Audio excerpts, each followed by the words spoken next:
Hey there, I'm Scott, and this is Tangents.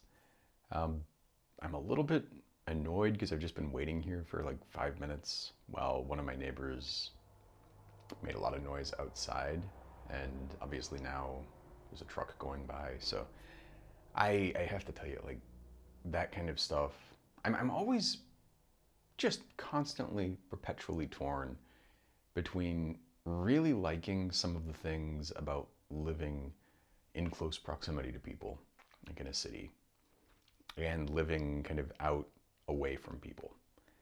And of course, here I've kind of got the worst of both because I'm in Gilbert, Arizona.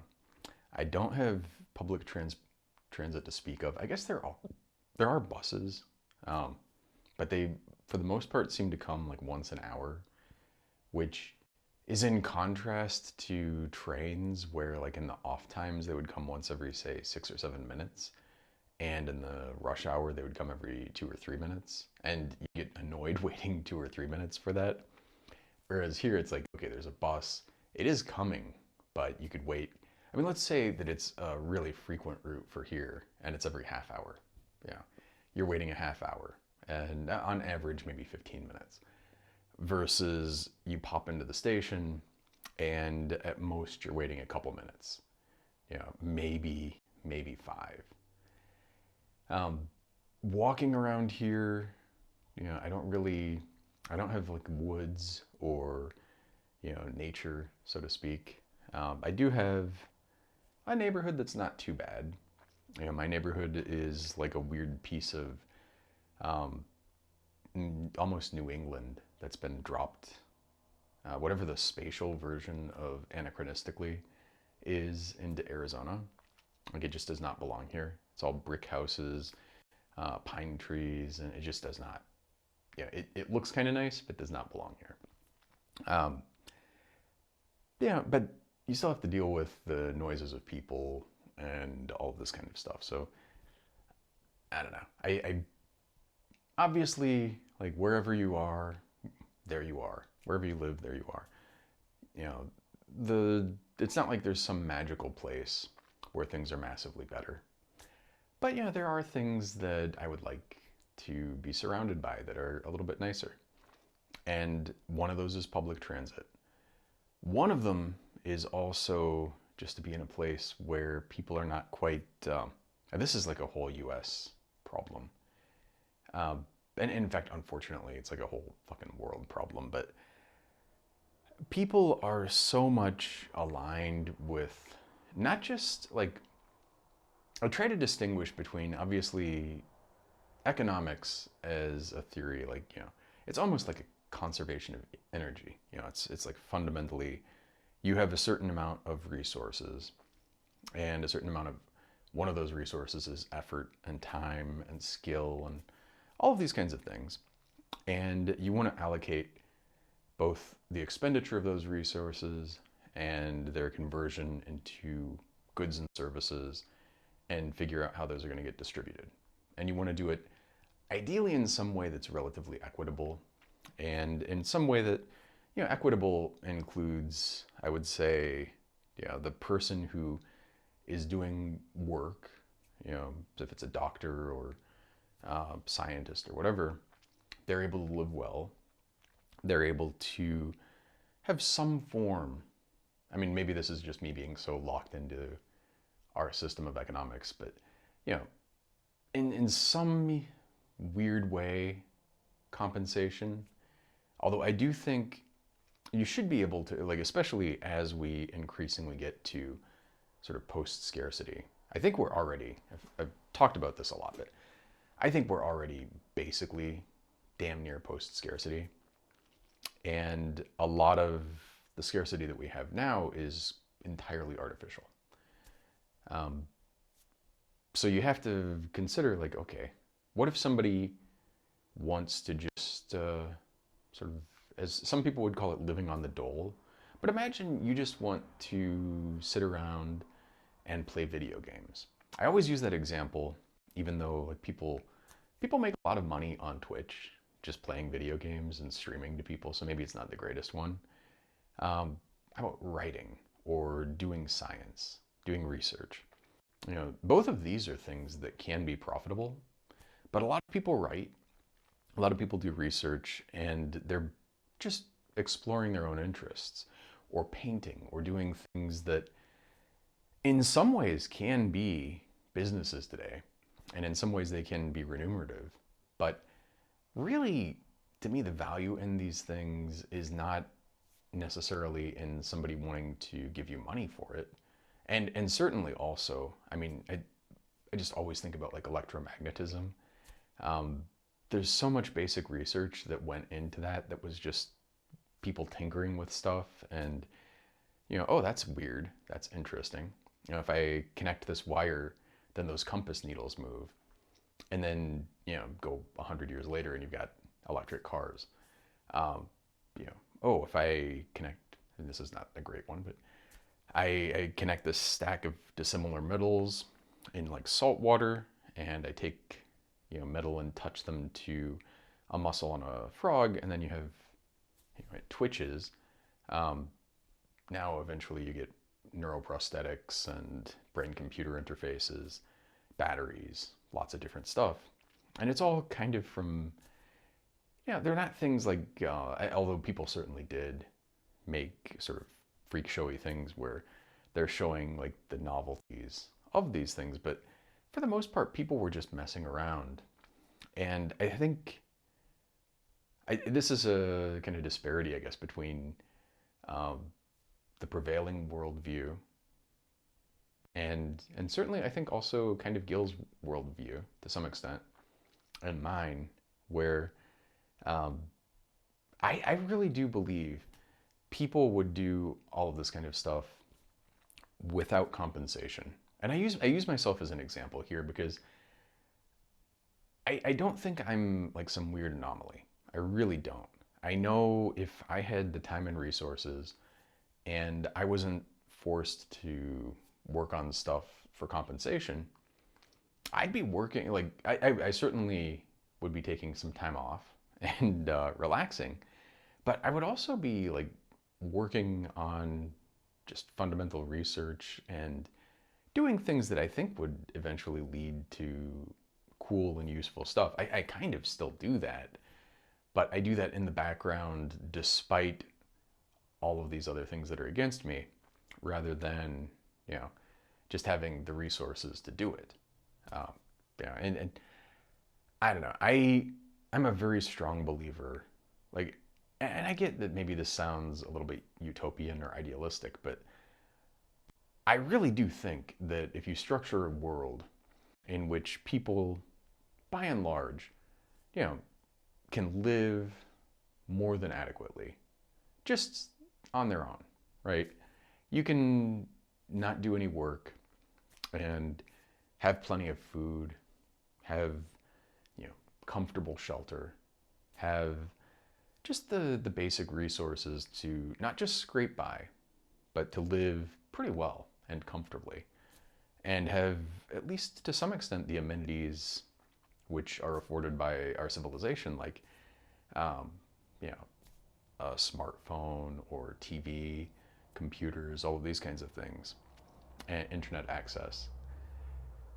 I really think, like, some people will certainly just fuck around, and that's true.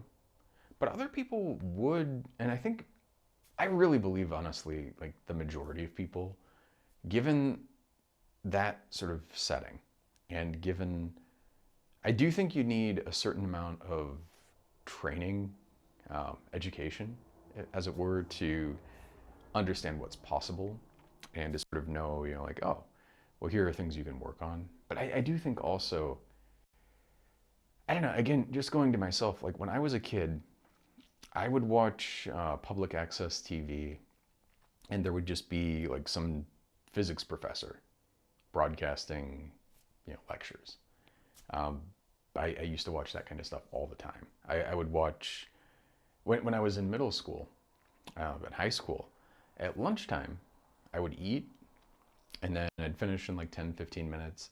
I'd run up to the library, and I would just pull, dating myself here, but I'd pull the microfiche for like Science magazine or something like that. And then I'd be reading about, for some reason, really remember a lot of ITER, whatever the International Tokamak Experimental Reactor, this thermonuclear reactor that is supposed to be at the scale of, like pilot level commercialization. No, no mechanism, mind you, for converting the excess energy into power. So usable power. So there's no like turbine or anything like that, but something that's supposed to be able to create self-sustaining fusion. And I was reading about that. It was the 90s. I was really excited about it, and remember it really distinctly. And now I'm seeing stuff still talking about it. It looks like it's supposed to spin up in like the 2030s, and there are a bunch of companies now also working on this. There's actually a spherical tokamak that I think last week announced that they got to something like 100 million Kelvin, which is in the realm of where you need to be for using thermal plasma, where you need to be for commercialization. Just being able to get net power out of it, more power out than you put in. Using, I think it's like hydrogen deuterium or deuterium tritium. I'm not sure which one. There's a lot of detail to that. It's amazing actually, like how many, I mean, this is a thing. Like as it is, I spend time like reading about things like this and learning about a bunch of other stuff. Before in high school also, I got the telephone book, and I don't remember what possessed me to get it. I was always in, I liked to be in like math and science, and I was always just in love with that stuff. It was just fascinating to me. And I did not take calculus until undergrad. Oh, I wish I would have. But I got introduced to it by the telephone book, which is Gravitation by Wheeler, Thorne, and Meisner. Was gonna forget the dude's name. They might be in a different order, I'm not sure. But this book introduced tensor theory, tensor calculus, and it goes pretty much through what was at the time like the state of the art of gravitational quantum dynamics, kind of like classical general relativity, Maxwell-Einstein equations, all of that kind of stuff. And I, at the time, did not have a lot of the tools to really like grasp too much of it, but I worked through the tensor part, at least the first few chapters, and I worked through it several times, and then eventually got to the point where I could like, now to be fair, when you're solving like wave equations or Navier-Stokes equations or something like this, it's relatively easy to interpret what you have as a solution, because it's like, okay, well, we have a scalar field through space, and there are certain things where like two scalar fields can look very different but be physically the same. This is like gauge invariance. But you also have, like Navier-Stokes, flows of water or fluid, and you can kind of see like there's compression, there's turbulence. It makes sense what it is.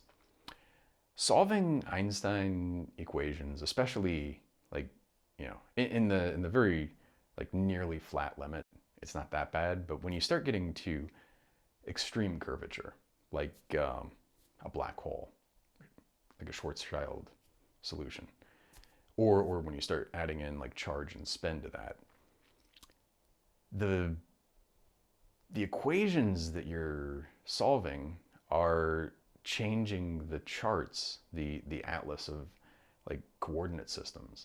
So you're not just solving like field equations, you're warping the coordinates, and you're doing it in a way that's not really, let's just say, not intuitive.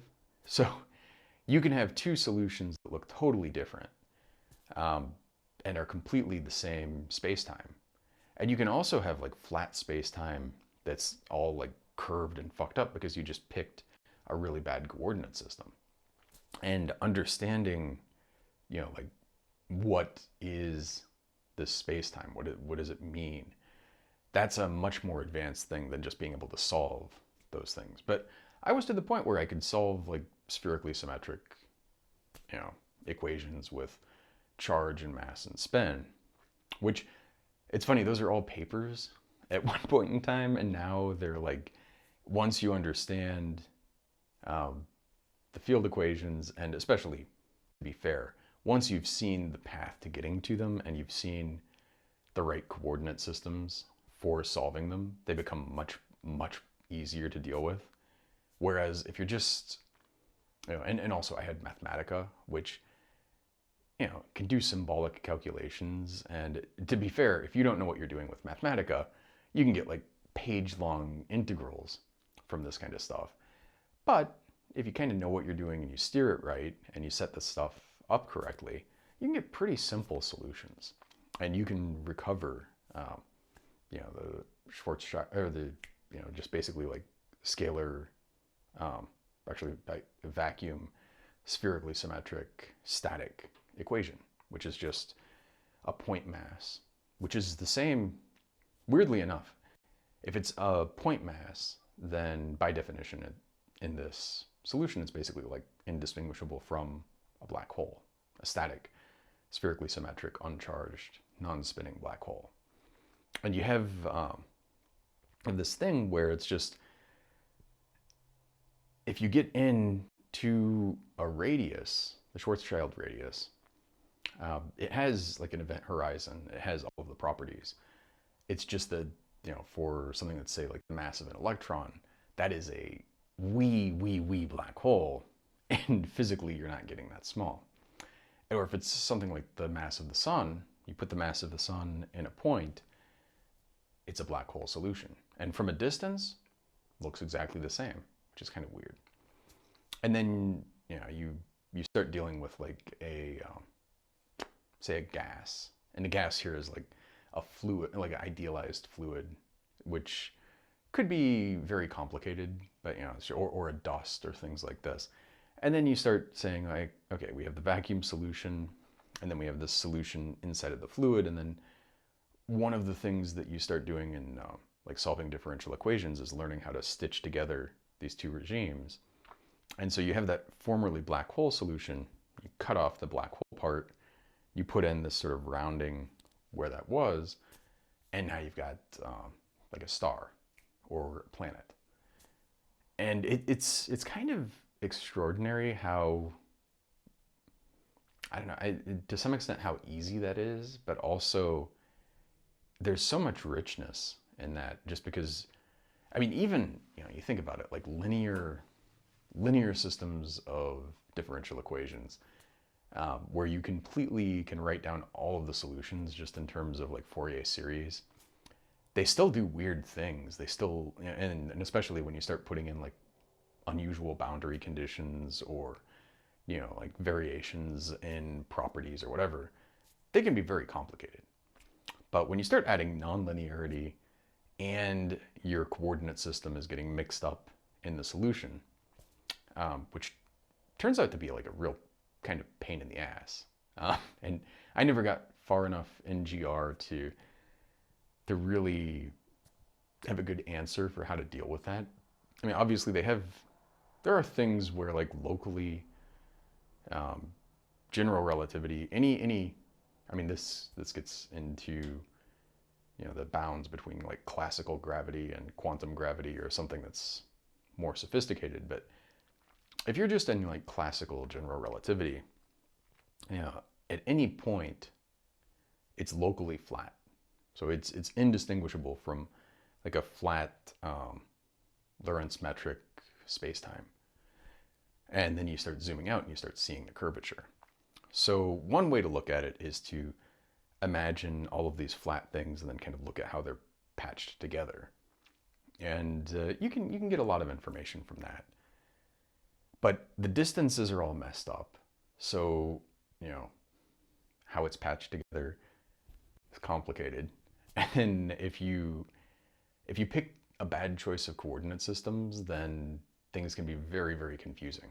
Like you can pick really badly a spherically symmetric the coordinate system for a spherically symmetric solution and make it look like it has rotation in it. But you take that, you map it to, or you look at it in the right way, and then you're like, oh, well, this is just kind of fucked up coordinates. It's I think that's the hardest part. In addition to just these are nonlinear equations and they're innately kind of complicated. So like if you have like Navier-Stokes, or however the fuck you say it, if you have these things for fluids, that's already really fucking complicated. And here, you're just adding an extra layer to that. Although, there are things like in those equations, you get turbulent mixing, for example. Can you have turbulent mixing as such in gravity? And yeah, it's complicated. There are like these mix master solutions, which are chaotic and turbulent in a way. So yeah, kind of you can, but also, what does that even mean? Are you changing the topology of space-time, or are you just like stretching and crushing things in different ways and mixing them up in different ways? There's a lot of stuff to consider there. Anyway, just blathering on.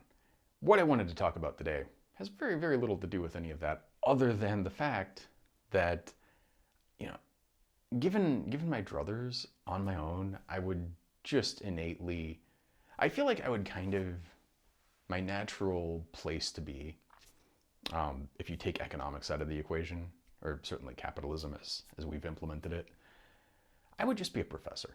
I really think probably I'd be happiest doing research, teaching classes, walking around campus, thinking about stuff, studying a bunch of stuff. That would be, it just feels like right to me. My partner would probably be an author, and they've written a book. I think now it's like 160-ish K words, on the way to probably being 200,000 words. And it's just like a thing in the background that they're just driven to do. Now you could say, well, okay, we're doing these things despite the circumstances, but if you removed the constraints, then maybe you wouldn't do that. I don't fucking think so. I just don't buy that. I don't think that's true at all. I know I'm innately driven. I think people, by and large, are. And I think really, the problem with this alignment to coupling to these capitalistic fields, if you will, is that they're generating all kinds of weird forces that are just not natural at all. These are the reason why we can live in a situation which I really do think, again, we're very, very close to a post-scarcity society. We're so close to it that even the people who are doing horrible, like menial labor jobs that are extremely physically taxing, like picking strawberries, they get paid fuck all.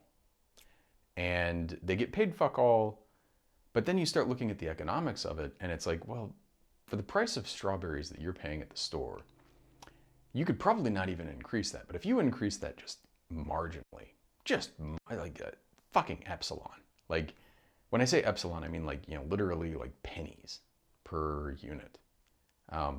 You pay a little bit more, and certainly like if you paid 10% more, imagine that.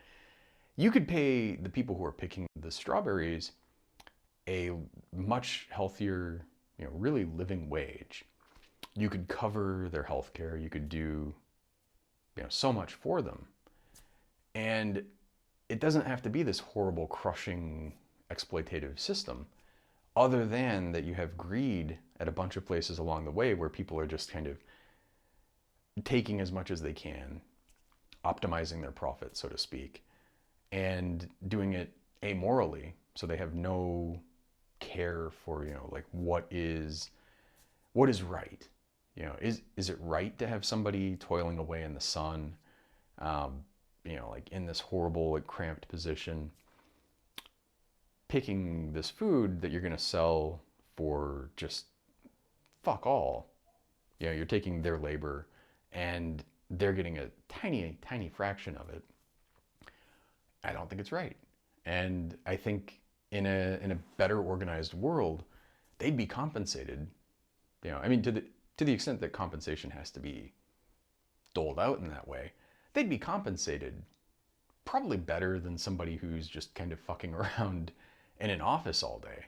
I mean, whatever I think I'm doing, and I think, oh, this is so tedious or hard or whatever. I mean, compared to the toil of manual labor, it's really nothing.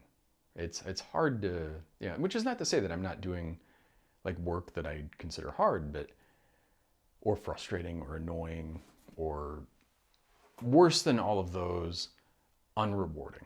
Like work that feels like it's a waste of my very, very precious and limited time. And when I say my talents, I don't mean that I have some kind of special talents that most people lack, but just you think about like how much we're taking this tiny precious gift of life that we have, and all of our individual skills and knowledge and abilities and all this, and just like fucking off with that and doing stuff that honestly, I mean, there are people who have, I would say, more pointless jobs than mine, but so many of the things that so many of us do could just be not done. And other than this whole weird economic system that's creating essentially like phantom pressures to, I would argue, distort markets to compel people to do stupid shit. If you take that stuff away, like, there's no real consequence for a lot of people not doing the stuff that they're doing, and or not doing. Maybe you're doing some of the stuff you're doing, but you're not doing it in as miserable of a way, or maybe you're doing it in a way that's more rewarding, or in a way that's more productive, or who knows what. So this gets to what I wanted to talk about today, which is extortion. And I really think that so much of how our world is organized is just inherently extortive. I don't know the correct word. But basically it's structured around putting people in a position where they're essentially compelled to do stuff that they don't want to do to reward somebody else. And it's basically, I mean, I think everybody, including, and I really mean this, including the people who are well compensated and who are, air quotes, winning in our society, I think they are getting fucked over too. I mean, whether it's some Instagram model who's just constantly, like, every post is like, oh, look at this energy drink, take this, psh, psh. And I mean, to them maybe that's not a big deal, but swipe up if you and get my bikini. If that's what you want to do, that's fine. And the fact that you've got people paying you a lot of money to do something that honestly is like a little humiliating, but not really that big of a deal, I guess it's fine. But it's fucked up. You have people now. The very, very few, like the Elon Musks and the Jeff Bezoses of the world, who essentially, I'm going to say, I mean, it's complicated because it's hard to argue that they contribute nothing. And in fact, the thing that sucks the most about them is, and especially like you think about Bezos, it's a nicer world where if there's anything that you want, you can just go someplace and say, okay, well, I would like to get this, and you can pick it out, and you get that, and you get it tomorrow, or even today. It's kind of a nice thing. It's, I've not used Amazon in quite some time, or at least that part of Amazon. We still use AWS for servers and domain registration and DNS and a bunch of other stuff. So I can't claim not to use it. But I haven't used their store for a while. And it really does make life more annoying. Although the thing that you also get there is the way that it's structured. You know, if it was like a public good set up where, you know, it's like a post office almost. And not our post office that's trying to be a company like every fucking thing here. But imagine like a post office the way that it should be, the way that it's, I would claim, meant to be, where that post office is there and its whole raison d'etre is to get shit from one place to another. It's just a public service, and it's built to do stuff as cheaply and efficiently as possible and painlessly. And, you know, it's how it should fucking work. And I mean, you think about, like, we should just have internet service, and it should be like a fucking road. Like, I don't have to pay a toll. I do pay taxes, but I don't have to pay a toll to go out on Elliott over here and drive down that to Tempe or drive on the freeway or do all of these things. It should just be like that. Like, essentially free at the point of service. And I would go a step further and say, like, medicine should be like that. And you could say, like, okay, maybe you don't make everything free. But even if you have something that's like capitalism organizing your stuff, something where, you know, you have a very soft bottom, everybody's okay, all of your basic needs, shelter, food, water, taken care of. And again, I would say, like, better than just, like, you know, you're grinding by and subsisting. You're like, you can live in a relatively comfortable place. You can eat pretty well and, you know, have a nice life without doing anything for compensation. And then you could imagine, like, okay, you write a really popular book, or you build some tool that a lot of people use and they find, you know, it's helping them a lot. Maybe there's some kind of a flow, you know, like capital, but something that gives you additional rewards beyond just, you know, so you can have like an even nicer place, or you can do, you know, you have a little bit more freedom than you might otherwise. Although, honestly, like, I'd be perfectly, like, I would still be tempted to do stuff totally absent that. So, again, I don't think that it's necessary, but I think it's one of these things where, like, we're so enmeshed in this system, you know. It's like living under a totalitarian dictator.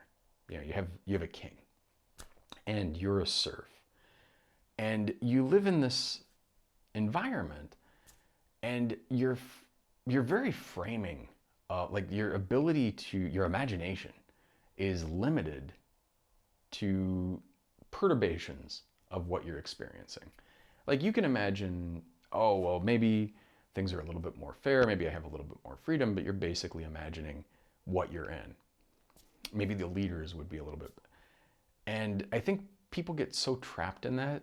And I mean, to be fair, like, if you don't even have the language, or you've never seen something else, how could you know that something else is better or is available? It's really difficult. So I think that's, you know, it's something that bothers me quite a bit. The reason, I mean, obviously this is something I think about a lot. It bothers me personally in my own life. I do pretty well, you know, but still struggle in some ways. But, you know, you think about, like, okay, I'm a pilot. I can fly, and it's expensive, and it's a little bit of a stretch, but I can do it. So I drove to LA a few weeks ago. It took 7 hours in a Tesla with a supercharger. So 7 hours is not bad. If you were getting gas, you could cut that down to maybe like 6 hours or a little bit less, but it's pretty close. Now, I could take a plane, and that could be like a commercial jet at the fast end, go through security, go to the airport, park, get out of the airport, all that stuff. And, you know, it's not that expensive, but you could go and get there in a couple hours. So you're like, that's a pretty big difference. You know, like, say 2 hours point to point, or 2.5 hours point to point versus 7 point to point. you know, it's not, it's more than double to drive. Now, if I had the plane that I fly, the SR-22T, that plane I can fly in principle to LA for about 2 hours from Scottsdale Airport to, say, Burbank, which is right next to where my mom and sister live. Now, that 2 hours, of course, is optimistic because it's assuming, okay, the weather is good in both places and along the route. I'm working on my instrument rating, but even with an instrument rating, if the wind is too strong, you probably can't land. So, and that's complicated. If there's freezing rain, even if you have capability of flying into known icing, you can't just arbitrarily do that. You have a lot of constraints on when you can go. And you get to the airport. Now, imagine you have your own plane, so you don't have to worry about the logistics of all of this, but you just have your plane there and it's in service, which every 50 hours of runtime for the Cirrus, you're supposed to do a minor bit of work, and every 100 hours, 100-hour / annual kind of pretty significant service appointment. 100 hours on your car, you don't even think about. 100 hours in a plane, of course, you don't want to drop from the fucking sky in your plane, so it's necessary, it's important. But, it's a lot of money just to take care of that. The plane is a lot of money. The fuel is a stupendous amount of money. And that's even without getting into the fact that it's leaded gas. Low lead, but avgas. And so, you could imagine, okay, well, I get to the airport, the weather is perfect along the route and in both places where I'm departing from and landing. I get there, I do the pre-flight check really quickly. I'm underway in less than a half an hour. There's no backlog of jets taking off or landing, so I can get in and out to the two airports pretty quickly. So I go up, I do the run up, get to the runway. Say that's 45 minutes. Okay, 45 minutes, 2-hour flight, depending on the wind, but roughly 2-hour flight. And then I land, and assuming that you get in, don't have to circle or do anything. You land, and then another, 15-20 minutes there. So 2 hours, another hour on the ground in both places, so 3 hours. It's comparable to a jet in the sense that, you're probably it's a little slower, but you don't have to deal with getting into the airport and all of that stuff, going through security. But it's still not great. Now imagine if you had a TGV or a bullet train of some sort. And you take that point-to-point distance from, say, central Phoenix to central LA, and you're going a couple hundred miles per hour at least for that trip. And never mind also that you probably have solar panels someplace here maybe that are pushing the train with sunlight.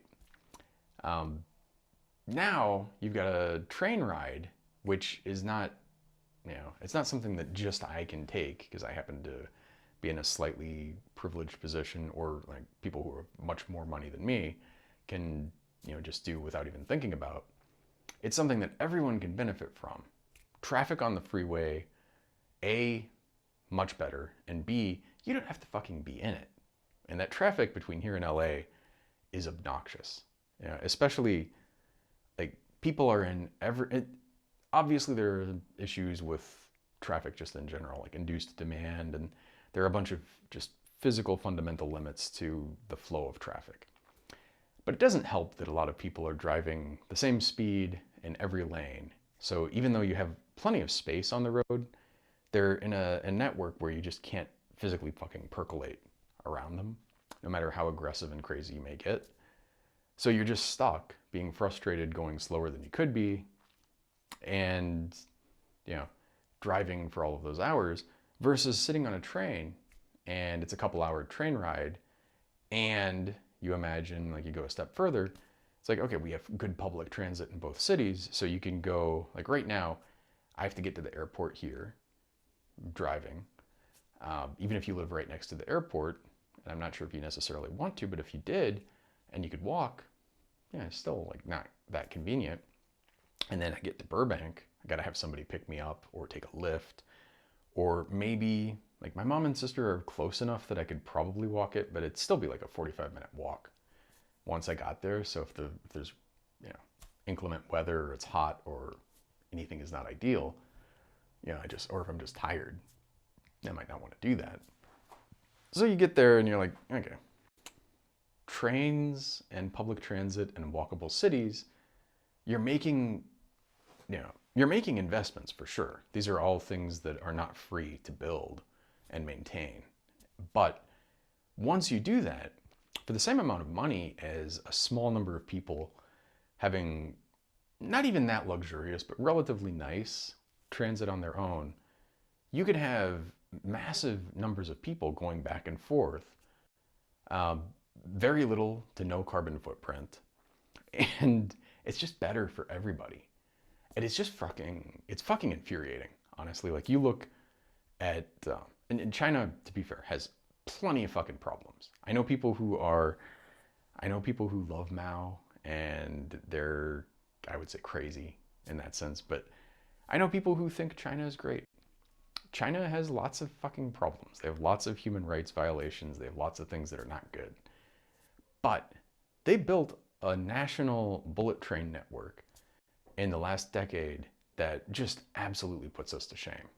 Like, we've had Amtrak for so fucking long, which, yeah, it's okay, I guess, but it's not very practical. It's slow trains on these old tracks versus, you know, you go to France and you can take a TGV. And I wouldn't want to necessarily do this because it's, when you get past a certain distance, it ends up being cheaper to just fly. That's the economics of it. But you can go from Paris to Nice in not that many hours, and you're going like a couple hundred miles per hour. You're just sitting there, and you know, you don't have to go through like the whole fucking, not that we need security to be the way that it is in airports today, but you probably want some level of security. Versus on the train, you can just hop in there, and then you look at like, I hate fucking bringing Musk into this always, but this asshole is like, oh, the number one hardest problem we have is traffic in cities. And it's like, no, traffic in cities is completely unnecessary, artificial. It does not need to exist at all. You could organize cities in a way that there was zero traffic, essentially. It's just not necessary. Now, you might have rush hours where things are moving pretty quickly and people are relatively densely packed, but in terms of like freeway traffic, does not need to exist. And you look at that and you're like, and it could be done so easily. And instead of building public transit systems and high-speed rail like that, he's pushing people to do these like personal vehicle things and like tiny tunnels that are like half the diameter of a normal metro tunnel. And you do these things for the same cost per cross-sectional area times distance, incidentally. And his stuff is much slower. So the whole story of, I don't know, it makes you feel fucking crazy. It's like the damn pandemic. You have so many people in positions like the fucking director of the CDC, who certainly knows better, certainly knows, that this is a person who I know has more epidemiological training than I do, certainly knows how to, in principle, deal with something like this. And just from political pressure, I assume, obviously you can't read somebody's mind, but I assume bowing to pressure from Biden is doing these horrible things that are causing, frankly, hundreds of thousands to probably in the end, millions of totally unnecessary deaths and lots of suffering just in our country. And never mind that huge chunks of the world don't have good vaccine access.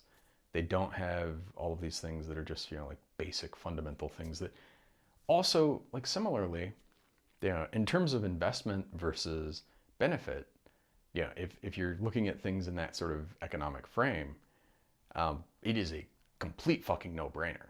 Like, the cost is not that much, and the benefit to us is massive, and yet can't even fucking do it. It's annoying and maddening. Similarly, you have people wanting to spend money on the fucking Teslas and tunnels versus high-speed rail, which has been I don't know how old the TGV is, but certainly I think it was around my entire life. So I think it's order of like 50 plus years old. So maybe even longer. And you just think like America has not figured this shit out. It's maddening. You think about Reagan tearing the fucking solar panels that Carter put on the top of the White House off. It's so dumb. Like, we're in a position now, and especially when you think about, like, if you started making these investments in the early 80s, we could by now be better than carbon neutral, right? We could have all of the luxuries that we want, all of the conveniences that we want, and have it basically be driven by sunshine and other power sources that are essentially, just to some extent, anything that you scale up to a large enough level has negative consequences. But compared to like burning limitless amounts of fossil fuels and all of the geopolitical consequences of that as well, because it's like, you look at like Saudi Arabia there's a fucked up backwards country that has so many things wrong with it, and yet they're our allies because we're all chummy about oil. If you take oil out of the equation, it's an interesting thing. There's a general property. This is a trend, not like a law exactly. Although I do think it is a named law. The name escapes me, but there's this idea that if you're a country and you develop some kind of an extractive economy, so you have some raw material in whether it's oil or it could be diamonds or it could be gold or whatever the fuck, something that is like in the ground that you can just start digging out and you become massively, massively wealthy because of it. It essentially arrests progress and sometimes makes it revert. Versus, if you're working, developing things in terms of technology and skills and building in other ways, that almost accelerates progress. So it's a very, it's a tension, because obviously we do need certain raw materials to do certain things, but there's a lot of stuff, and again, most of our economy already is based on ideas and stuff that's nebulous and imaginary, essentially. It's stuff that you could create anywhere, and it does not need to be tied to digging sludge out of the ground and burning it. And anyway, it's just an annoying thing. The thing that the reason that I was motivated to make this particular subject, and just, again, I have all of these things I have a general interest in this that is altruistic, but I also have my own personal experience, which, again, like, I have supposedly okay insurance. I do think, I don't even think that the air quotes great insurance that exists today is so great. Like, people think that they have good insurance mainly because they've never tested it.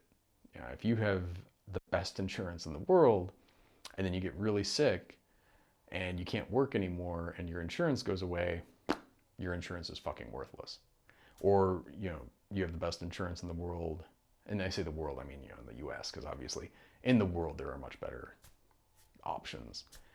But, you have, air quotes, good insurance, and, you get something, like, say you have a chronic eye thing, chronic dryness, just hypothetically, and your corneas are starting to degrade because your eyes are always dry and irritated.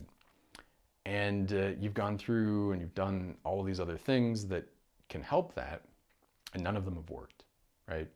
You've tried, and you're just like insomnia. It's like intractable. And then you go to the fourth or fifth ophthalmologist, and they're like, oh, well, you could try this, have these samples. Samples actually seem to be working, although not perfectly, but helping. And here's your prescription for them.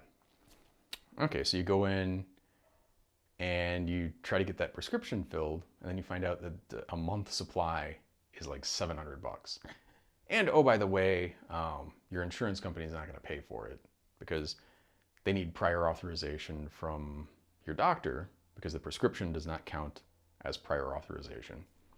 And then you go back and forth with the doctor and like nothing can get done. And then eventually they throw you like a bone and it's like, okay, it'll be $400 a month instead. Which tells you like these are real numbers when they can just drop $300 per month. Just, fuck, we'll give you a discount. It's like, you're getting fucked when the person selling you something has that much room, because they're still making insane amounts of margin, insane amounts of profit on that. And so I don't know, I just am like the whole system. I'm talking about healthcare now, but I mean everything really has these common threads, which are very exploitative, and essentially kind of everybody's trying to maximize profit at every step. And this creates a world which is just so much shittier than it has to be. Things do not have to be like this. You could have a world where we publicly fund research into drug development, which we do, and we used to do more than we do. And a lot of drugs get developed with that. A lot of massive life-saving drugs and medical procedures and tools and all of these kinds of things got developed without private investment. And in fact, a lot of things like that, private money would not go like, okay, you're going to do research into this, which more likely than not will not pay off. And if it does pay off, it'll pay off in 30 years. It's not the kind of deal that investors are really. People, especially like the way that things are structured today, it's like you got to get a return in the next quarter. Doing fundamental research is not really conducive to that. Maybe you'll get lucky, but probably not. And it's just so fucking annoying. Like, you just think, like, does not need to be this way. And the worst part about that is that these drug companies, whether it's insulin is a great example, just because the insulin that they're making and that they're selling for obscene amounts of money per month. If you have diabetes and you are insulin dependent, with it, you can lead a relatively normal life, and without it, you can lose toes and limbs and vision, and eventually have all kinds of other consequences that will kill you, ultimately. Or you could just be like, okay.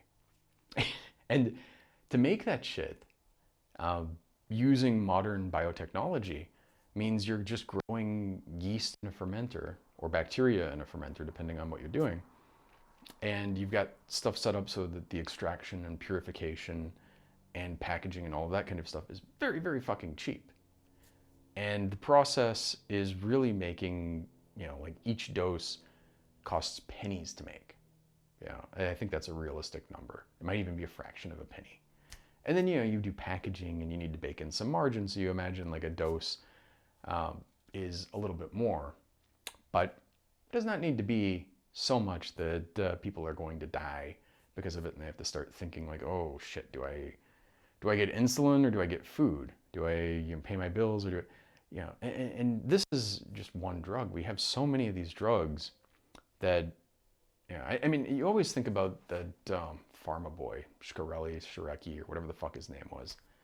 Frankly, dude does not deserve to have a name. So whatever that asshole's name was, he was particularly bad about this. But what he did is just literally the business model of every major pharmaceutical company and every product they sell. And then they lobby, our lawmakers to ensure that there's no like collective bargaining for Medicare or in any other way to push those prices down. So they're making, and then they also do things like make an EpiPen that's stupidly expensive compared to what it actually costs to make, and then get lawmakers to require every school has to have 5 of these pens on hand, which is seems like actually a good thing. And then they have to throw them out every 6 months or however often they expire, which is fine because you want stuff to work. But then you have public money just getting funneled into these, you think about how many schools there are in some of these bigger districts, and especially in a state that has a lot of them. It's a stupid amount of money going into these companies for something that, they're making not like 20% profit or 50% profit on, but like 1,000% margin or something of that order. And that's tax money that's getting funneled back to them.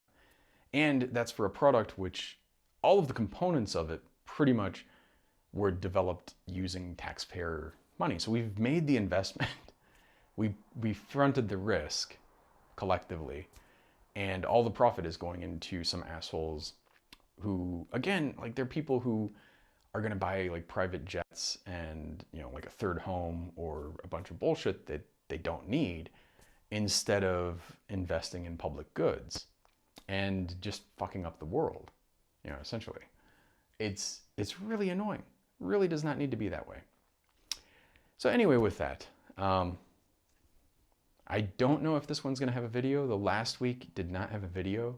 If you're listening to this, then it's probably no factor for you at all. But for the couple of people, literally a couple of people who regularly watch my videos, I'm sorry that you missed the one last week. I don't know why.